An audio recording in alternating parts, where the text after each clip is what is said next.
Hello दोस्तों, तो कैसे आप लोग? उम्मीद करते हैं आप लोग एकदम अच्छे होंगे और अच्छे से पढ़ाई कर रहे होंगे, है ना। तो जैसा कि आपको पता है हम लोग क्या पढ़ रहे हैं, हम लोग पढ़ रहे हैं कक्षा 10वीं की गणित विषय। उसमें क्या डिस्कस करें? उसमें डिस्कस करें हम लोग प्रश्नावली 3.3 और इसका क्या नाम है? इसका नाम है दो चर वाले रैखिक समीकरण युग्म। और इसमें हम कौन सा क्वेश्चन डिस्कस करें? क्वेश्चन नंबर 2, जिसका क्वेश्चन हम डिस्कस करने वाले 3, है ना। ये हमारे वर्ड प्रॉब्लम है ना, कथन वाला क्वेश्चन है। हमें कथन को आसानी से पढ़ना है और उसको समीकरण के रूप में बदलना है, फिर उसको विलोपन विधि द्वारा हल कर देना है। चलिए कथन को पढ़ते हैं। और ये कथन बहुत इंपॉर्टेंट है। देखो, जो जो क्वेश्चन एनसीईआरटी देते हैं ना, वो सारे के सारे क्वेश्चन इंपॉर्टेंट है, क्योंकि एक क्वेश्चन बहुत ही हट के होता है। जैसे इसके पहले वाला हमने क्वेश्चन क्या किया?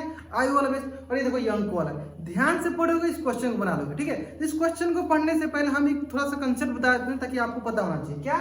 जैसे मान लो हमारे पास 10 लिखा है, तो इस 10 का ये जो पहला होता है, इसे बोलते हैं इकाई अंक। क्या बोलते हैं इसको? हम इकाई अंक, है ना। और ये जो होता है इसको बोलते हैं हम दहाई अंक, है ना। अगर दो अंकों का है तो बोलेंगे इकाई अंक, ये दहाई अंक। पता होता है? चलो अगर आप ये पता है तो आगे बढ़ लेते हैं, है ना। देखो क्या बोला है, दो अंकों की, इसलिए मैंने इकाई दहाई बताया, दो अंकों की संख्या के अंकों का योग। तो मान लेते हैं कि इकाई अंक, चलो लिख लेते हैं, इकाई अंक जो है मान लो x हो गया, x है, और दहाई अंक क्या मान लेते हैं? y है। दहाई अंक क्या हो गया? y। तो सबसे पहला क्वेश्चन क्या हो गया? संख्या के अंकों का। तो यानी सबसे पहला आपका समीकरण क्या बन गया? x प्लस y बराबर 9। सबसे पहला समीकरण क्लियर है, सबसे आसान। आगे बढ़ो। इस संख्या का 9 गुना, है ना। तो पहले इस संख्या बना देते हैं। तो हमें बताओ, इकाई अंक तो x हो गया, दहाई अंक क्या हो जाएगा? y। तो क्या कर लिख सकते? 10y लिख दे। जैसे आप ऐसे समझो, अगर मैं बोलूं 25, तो 25 कैसे आया हो? इसका इकाई अंक हो गया 5, और इसका दहाई अंक क्या हो गया? 2 गुने 10। तभी तो 2 गुने 10 के लिए क्या हो गया? 20 प्लस 5, तभी तो ये आया क्या? 25। यानी हमने इस तरह क्यों लिखा? ताकि अगर हमें अंकों को हेर फेर करना हो, तो इकाई से दहाई में बदलना हो और दहाई से इकाई बदलना हो, तो हमें ये नहीं सोचना पड़े कि हमने क्यों 10 लिखा है ना। अब समझना है मैंने क्यों 10 लिखा है। यानी हमारे पास जो अंक है वो क्या है? हमारे पास अंक जो है वो आया है 10y प्लस x। ये हमारा अंक हो गया। और इस अंक का 9 गुना, है ना, इस संख्या का 9 गुना हो गया। क्या बोला है? संख्या के अंकों को पलटने। आगे देखो पलटने, तो पलटेंगे यानी ये हो जाएगा, देखो हमारे पास y चल जाएगा यहाँ पे, x चला गया यहाँ पे, यानी इसको पलट दो। पलटे, इसको पलटे तो क्या हो जाएगा? 10x प्लस का y। संख्या के पलटने से बनी संख्या का 2 गुना, यानी इसकी जो बनी संख्या इसका 2 गुना है। देखो हमारा समीकरण मिल गया। सॉल्व कर लेते हैं, समीकरण बना लेते हैं। यहाँ से 90y प्लस 9x बराबर, यहां से आगे हमारे पास देखो 20x प्लस 2y, है ना। चलो एक तरफ ले लेते हैं, तो यहां से हम लेते हैं, चलो 20 उधर, ये इधर ही ले लो। यहां से हो गया 88y, और इधर ले लेंगे तो ये माइनस के 11x बराबर 0, है ना। ये हो गया दूसरा समीकरण। तो एक समीकरण, दो समीकरण, 2 4 आसानी से हल कर लेंगे। चलो सॉल्व करते हैं। विलोपन विधि द्वारा ये हल करना है हमें, तो विलोपन विधि द्वारा। तो एक है x प्लस y बराबर 9, और दूसरा जो है हमारे पास 88y माइनस 11x, है ना। तो माइनस का 11x प्लस 88y बराबर 0। बताओ क्या करेंगे? सिंपल दिख रहा है सर, सिंपल दिख रहा है ना। देखो इसमें क्या करो, 11 से गुना करो। पहला समीकरण में 11 से गुना करें तो पहला समीकरण क्या आ जाएगा हमारे पास?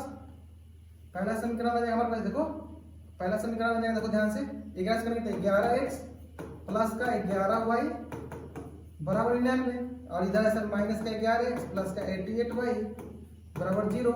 क्या करो सर? ऊपर नीचे जोड़ दो, जो ये कट गया, ये क्या आ गया सर हमारे पास?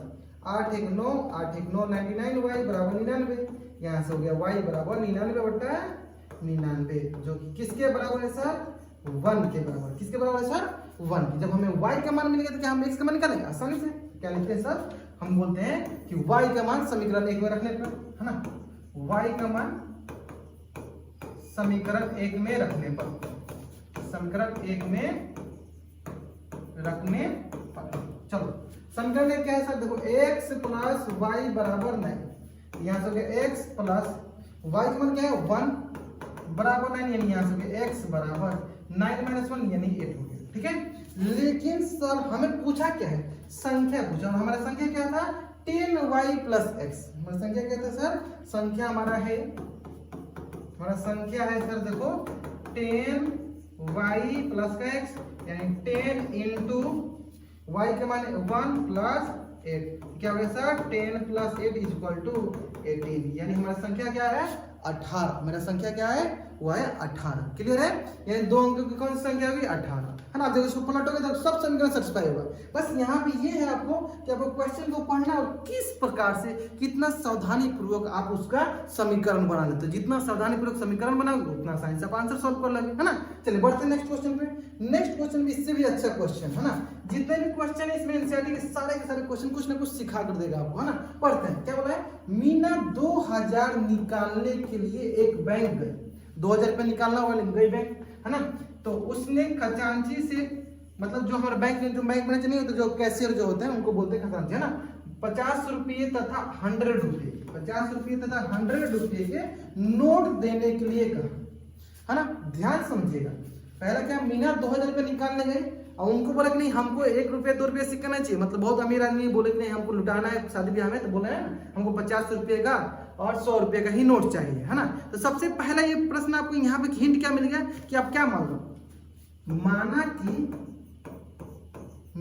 कि 50 रुपये का जो नोट है, 50 रुपये का नोट जो है x है, मतलब x अमाउंट में है, मतलब x संख्या में। ये लिखो 50 रुपये का नोट की संख्या x है ना, ऐसे लिखो नोट की संख्या कितनी है x है। दूसरा सेम उसी तरह 100 रुपये के नोट का कर लो, 100 रुपये का नोट की संख्या क्या मान लो, नोट की संख्या मान लो आप क्या y है ना। 100 रुपये के नोट की संख्या क्या मान लो आप y। चलो क्लियर है यहाँ तक। अब बोलो देखो ध्यान दो, अब मान लेते हैं ना कि 50 रुपये का 10 को नोट लिया होगा, 100 रुपये का 5 रुपये का, तो 2000 हो गया। इसलिए हमने बोला कि 50 रुपये का कितना नोट लिया x, यानी पहला क्या समीकरण बन गया 50 गुने x। 50 रुपये का कितना नोट लिया, 5 को 10 को कुछ भी हो सकता है, इंटू x हमने बोले एक संख्या ले लिया। और मान लो 100 रुपये का कितना नोट लिया 22, टोटल मिले कितना होना चाहिए सर 2000। ये हो गया पहला समीकरण। अब आगे पढ़ते हैं, क्वेश्चन पढ़ते चलो समीकरण बनाते चलो, बस सिंपल ये करना है। अब क्या है, मीना ने कुल 25 ही नोट लिया, तो 50 के x नोट है और 100 के y नोट है, तो दोनों मिले कितना नोट हो गया x प्लस y बराबर 25, बस मात्र 25 ही नोट लिए। दूसरा समीकरण आगे बढ़िए, तो ज्ञात कीजिए उसने 50 रुपये और 100 रुपये कितने की, वही मतलब x और y के ही मान निकाला। दो समीकरण आसानी सॉल्व करते हैं, चलो सॉल्व करते हैं। पहला समीकरण है हमारे पास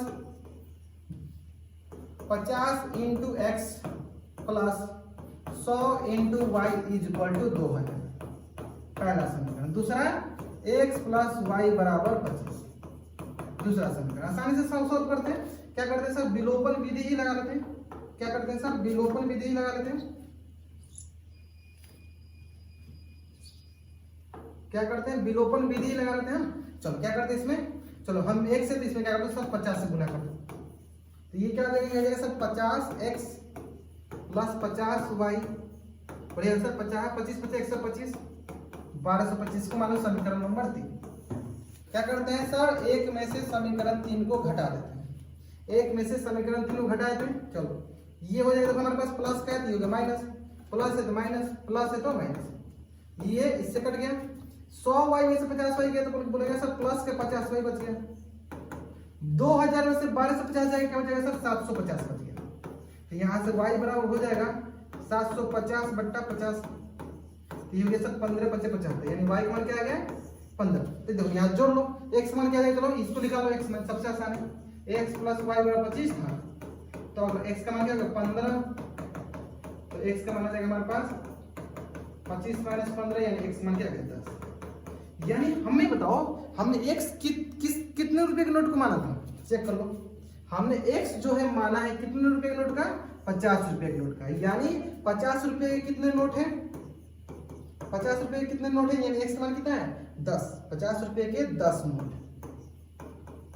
और हमने 100 रुपए के नोट को क्या माना था y, और 100 रुपए के नोट को y माना था, यानी y मान कितना है 15, यानी 15 नोट किसका है, 15 नोट किसका है, 15 नोट है हमारा 100 रुपये का। तो इस प्रकार हमें मिल गया, ये नहीं पूछा है 50 और 100 रुपये कितने कितने नोट प्राप्त किए। क्लियर है? तो उम्मीद करते हैं आपको ये दोनों क्वेश्चन एकदम से समझ में आ गया होगा, है ना। देखो हम लोग कुछ ज्यादा ही मतलब अच्छे से प्रैक्टिस करा रहे हैं, तो उम्मीद करते हैं आपको ये सारी चीज एकदम अच्छे से क्लियर समझ में आ रहा होगा। फिर भी अगर कुछ भी डाउट हो जा रहा है, मतलब तो बेसिक समझ जा रहे हैं, फिर भी कुछ भी डाउट हो जाए जरूर जरूर आप कमेंट बॉक्स में बताओ। अगर दूसरा कोई बुक फॉलो करे तो उसका भी आप क्वेश्चन डाल सकते हो, मैं उसका भी क्वेश्चन आपको डिस्कस करके बता दूंगा। ठीक है, तो चलिए मिलते हैं हम लोग नेक्स्ट वीडियो में, है ना।